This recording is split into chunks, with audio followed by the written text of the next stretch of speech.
स्वास्थ्य क्षेत्र रे व्यक्तिगत सुरक्षा उपकरण personal protective equipment in health care sector clinic किंबा हॉस्पिटल रे काम करुथिबा कर्मचारी माननकु संक्रमणरू रक्षा करिबा पई व्यक्तिगत सुरक्षा उपकरण अर्थात पीपीई पिंधा जाए। पीपीई रो फुल फॉर्म हेउछि पर्सनल प्रोटेक्टिव इक्विपमेंट। पीपीई रे शामिल अछि goggles, face shield, mask, gloves, gown, cap, N95 mask. Goggles संक्रमण सृष्टिकारी सूक्ष्मजीव मुह, नाक किंबा आखि देई शरीर रे प्रवेश करि परिबे, तेणु पीपीई चषमा अत्यावश्यक। पीपीई चषमा आखि को रक्तस्राव एवं रासायनिक पदार्थरू रक्षा करे एवं संक्रमण किंबा क्षतिरू दूर रे रखे। मास्क संक्रमणरू रक्षा पाइबा पई मुहरे मास्क अत्यावश्यक अटे। यह कासिबा एवं छिंकिबा समय रे निर्गत हेउथिबा बुंदा एवं छिटारू सुरक्षा प्रदान करे। पीपीई ग्लोव्स चर्म जरिया रे संक्रमण हेबारू रक्षा करे।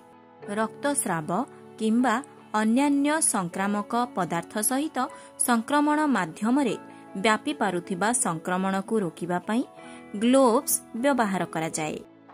फेस शील्ड रोगी को जत्न नेबा समय रे रक्त, तरल पदार्थ, स्राव किंबा मैला मुह, नाक किंबा आखि रे छिटिकी पड़ी पारे, जहाँ संक्रमण किंबा क्षतिर आशंका सृष्टि करे। फेस शील्ड मुह को ढांकी रखिबा सह भल दृश्यमानता प्रदान करे एवं एहाकू सुरक्षित रखे। पीपीई गाउन संपूर्ण शरीर को सुरक्षा प्रदान करे। यह तरल पदार्थर छिटारू रक्षा करे। एहाकू पिंधिबा एवं खोलिबा सहज होइथाए। पीपीई किट पिंधिबा पूर्वरु एही कथागुड़िक मने रख। पीपीई पिंधिबा एवं बाहर करिवार प्रक्रिया केवल निर्दिष्ट स्थान रे कराजिबा उचित। स्वास्थ्य कर्मी ड्यूटी आरंभ करिबा पूर्वरु खाइबा, वाशरूम व्यवहार करिबा एवं तांकर व्यक्तिगत जिनिसपत्र जेपरिकी अलंकार, पर्स एवं मोबाइल सुरक्षित स्थान रे रखिबा उचित। हॉस्पिटल यूनिफॉर्म जदि उपलब्ध थाए ताहाकू किट पिंधिबा पूर्वरु पिंध एवं पानी रे हाथ धोई दियो। एबे आमे पीपीई किपरि सठिक भावरे पिंधा जाए ताहा बुझिबा। एहाकू डोनिंग कुहा जाए।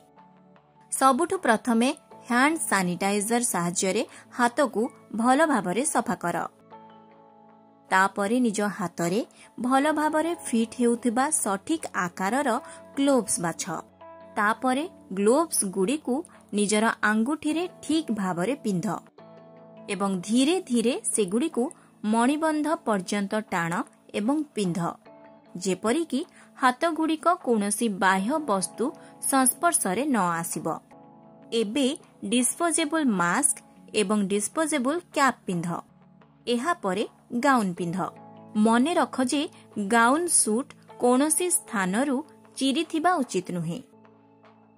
गाउन को पादरे पिंधिबा परे एहाको हाथरे पिंध एवं तापरे सूट रो जीप बंद कर।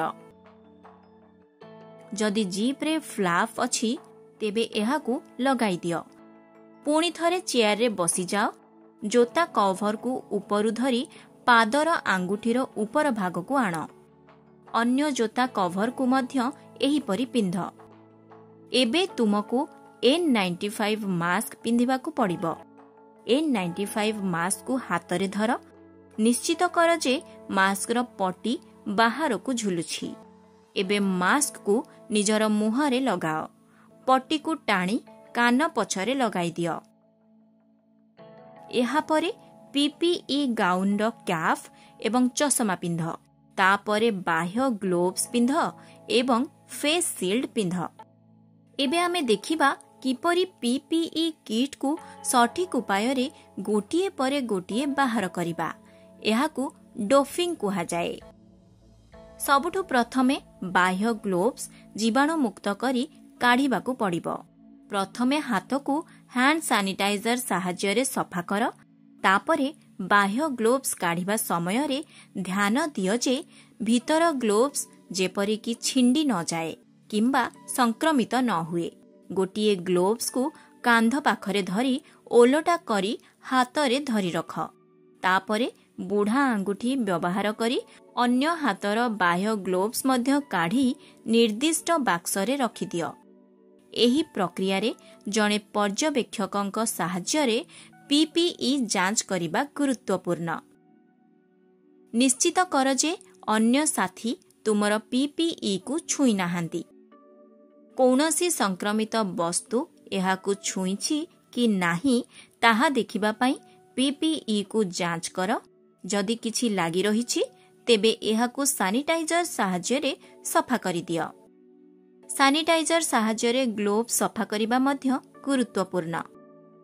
साथींक साहाय्यरे किंबा निज पाद व्यवहार करी सैनिटाइजर ढांकुणी को चापी ग्लोव्स को सफा कर। एबे फेस शिल्ड एवं तापरे गगल्स को धीरे धीरे पछकू टाणी बाहर कर एवं निर्दिष्ट बाक्सरे रखि दियो।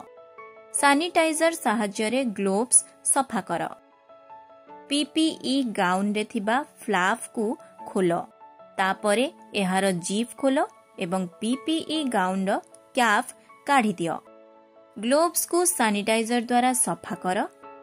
गोड़ दुईटी को दूर दूर रखी चौकी रे बस।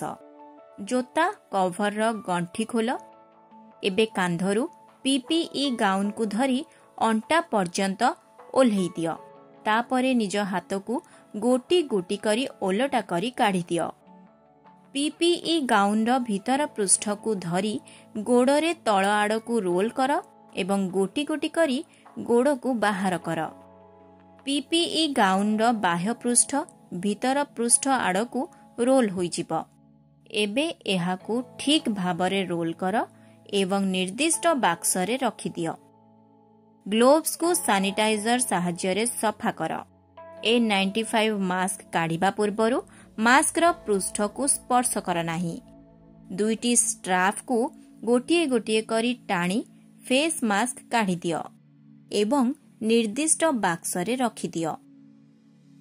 सैनिटाइजर साहाय्यरे ग्लोव्स को सफा कर। एबे डिस्पोजेबल मास्क एवं डिस्पोजेबल कैप गोटिए गोटिए करी काढ़ी निर्दिष्ट बाक्सरे रखि दियो। शेषरे ग्लोव्स काढ़ी दियो। सेगुडी को पुणी थरे जीवाणुमुक्त कर एवं निर्दिष्ट डबारे रख। तापरे हाथ को भल भावरे सफा करिबा पई हैंड सैनिटाइजर व्यवहार कर। एही वीडियो रे आमे पीपीई पिंधिबा एवं काढ़िबार सठिक उपाय जानिलु। सठिक पीपीई व्यवहार स्वास्थ्य कर्मी सुरक्षा सुनिश्चित करे। सेमानंकु सुरक्षित भावरे सेमानंकर कर्तव्य संपादन करिबाकू अनुमति दिए।